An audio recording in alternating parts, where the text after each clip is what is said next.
All right. So yeah, wait, we can actually have a real catch up because we haven't spoken in a long time. This can be like a real life chat. So last time I saw you was maybe 2 years ago. Yeah, Stratford. Oh wait, what did we do in Stratford? Just random talks. Okay. So yeah, it was quite a long tube journey. Yeah. Oh yeah, wait, wow. So I think you had just bought a bus. Yeah. Or was this after? This was after you've been running the bus for like 6 months. Yeah. Do you still have the bus? Yeah, the bus is in Brick Lane. Oh wow. Oh wait. Yeah, it's literally like, it's not far. Would I have 10 seen minutes. it? Maybe. It's on like Fleur de Lis Street. Wait, really? Yeah. I literally walked past it yesterday. Well, actually, I think it's today. It might be over at Kensington Chelsea. Okay. Because it's Grenfell Tower accident. Yeah. It's doing like community work with the council. Okay. So the bus, as I remember it, was like a place to teach people how to code. Yeah. And is it still that, or has the bus taken on a new identity? Yeah, it's now? done all sorts of things like community events, conferences. It's mostly been travelling on the road. So we just got back from Europe, did a big kind of hackathon across. Like went to Frankfurt, Amsterdam. Funny story in Amsterdam, the bus. They're not used to double-decker buses there, so we took out a tram line with the bus. Oh wow! Just completely snapped it, and then had to just just go crazy down the motorway and escape. Oh wow! Wait, I did not know that Amsterdam does not like buses. But yeah, what do people like say when they see the bus? Like, do you get like a common reaction, or is it quite different? They're pretty curious. Time? Okay. They just assume it's a bus, which makes sense. But when they come on, then it's like Oh wait, so they assume that it's like takes you from one place to another? Yeah, like people at bus stops sometimes put their hands out. Wow. Do you have a lot of like decoration on the outside? Or? Not sometimes, but if there's no decoration, then people just assume it's a bus. But inside, it's all renovated. Yeah. So when you step inside, you see it's like an actual workspace. Yeah. And what do you have inside at the moment? Like computers and Wi-Fi and plugs, Wi-Fi. Everything like you need. Like there's bean bags to chill. There's desks to work. There's like a Skype pod, which is used for like a sleeping pod. So that's quite fun. What kind of bus is it? Is it like one of those like red?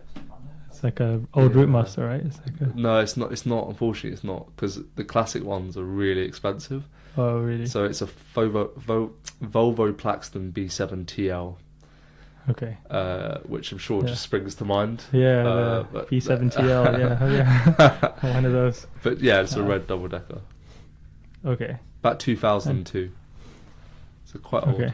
And what kinds of people is it like a co-working space, or is it like you run a program and you invite people for like a week or whatever, or for a day to spend on the bus? Yeah, well, the bus was our first thing, so that was more where we did workspace, and we did some basic coding workshops and incubator programs.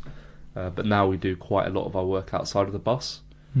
So most of the programs now are in like actual offices with toilets and like proper facilities. But yeah, the bus is now mostly for events.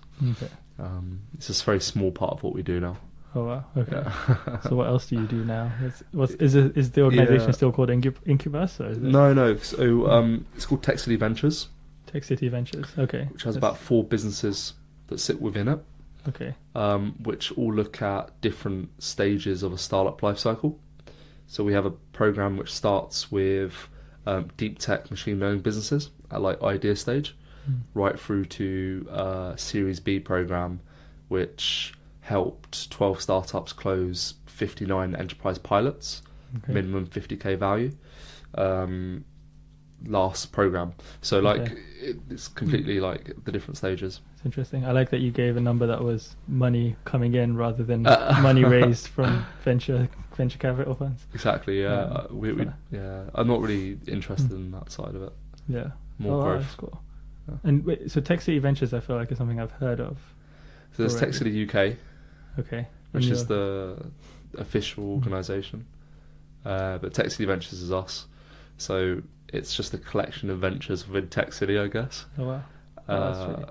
And the latest program is Nitrous, which is why I was talking with Ed earlier. So at Nitrous, so we work with government departments to bring them technology in like deep industry sectors. So like machine learning businesses, cybersecurity, stuff that can help them create efficiencies and reduce costs in their back office. Okay. And then we facilitate the procurement. So we reduce all the barriers. We develop procurement hacks and new procurement models. What do you mean procurement for who? So procurement as in like being bought by the government department. Because historically, and even as the case now, approximately like 80% of government procurement goes to 5 big firms. Oh, yeah. So it completely stifles innovation, it reduces efficiencies, wastes taxpayers' money, and there's so much amazing startup technology, like OpenAI and what sounds like you were working on as well, that is being prevented from getting into the hands of government. Oh, okay. And is your like, so to me it sounds like a venture fund. Is that accurate or not? No, really? it's like an accelerator. You could say that, yeah. Essentially, it's a brokerage program. We broker the startups. We connect them into the specific people that buy these solutions. Cool. And is it mostly like startups selling to government? Mostly startups. So on the procurement side, back office, it's mostly later stage. It's like Series B companies. However, we also have front office programs, which is all about improving services. Okay. And for that program, it's early stage businesses. And instead of getting procured, those businesses get access to data. So we unlock public sector data sets for the startups to use to train their models, to build better experiences.